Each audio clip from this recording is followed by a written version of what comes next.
Once upon a time, there lived a man who inherited a vast fortune from his father. However, due to his reckless and unwise lifestyle, he quickly squandered it all, down to the very last penny. He sat down, folding his arms across his chest, sighing deeply as he reflected on his unfortunate state. His father's friends gathered around him to offer their condolences. Among them was an elderly, wise man who said, "Son, you have driven your luck away. You should go and seek it out, perhaps you can find it, make peace, and regain your fortune as you once had."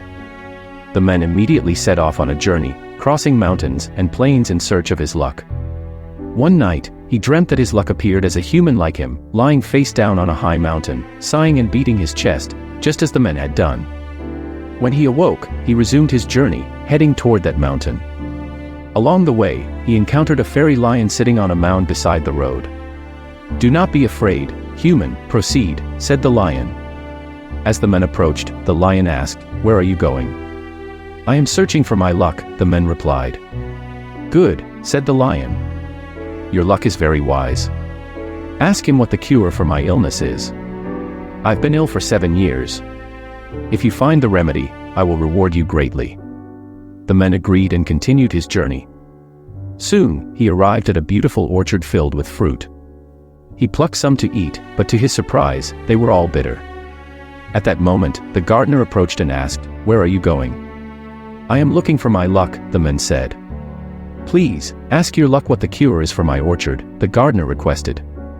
"I've grafted the plants, cut down the old trees, and planted new ones, but nothing works.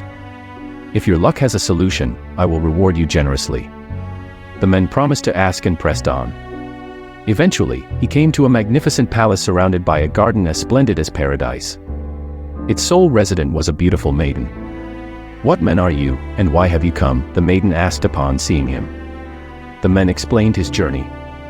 "As you can see," said the maiden, "I have immense wealth and property, but a deep sorrow grows in my heart day and night, and I spend my time sighing endlessly.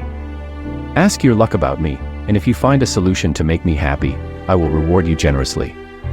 The man promised and continued until he reached the mountaintop where his luck lay. He described his miserable condition and poured out his woes. His luck listened carefully and said, "All can still be well since you've come so far to seek me." The man then asked the questions he had promised to ask and received the answers. "Won't you come with me?" the man asked.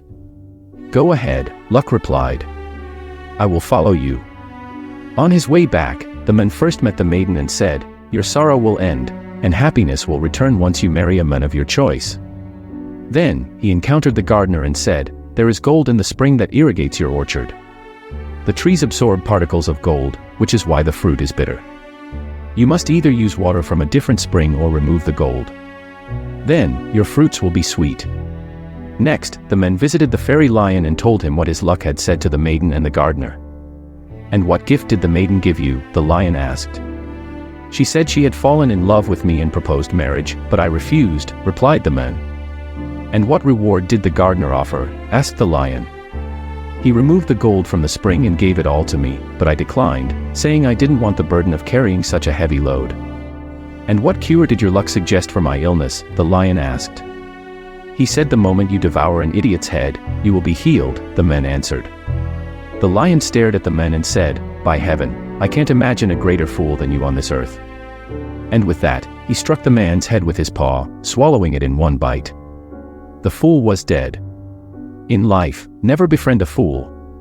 On your journey to find luck, happiness, or success, you may believe the goal lies ahead, but in truth, the journey itself is the destination. Everything you need is found along the way. Embrace life's gifts, don't be an idiot. This is Storyscope Motivation with Armenian Tales. Thanks for watching, and stay blessed.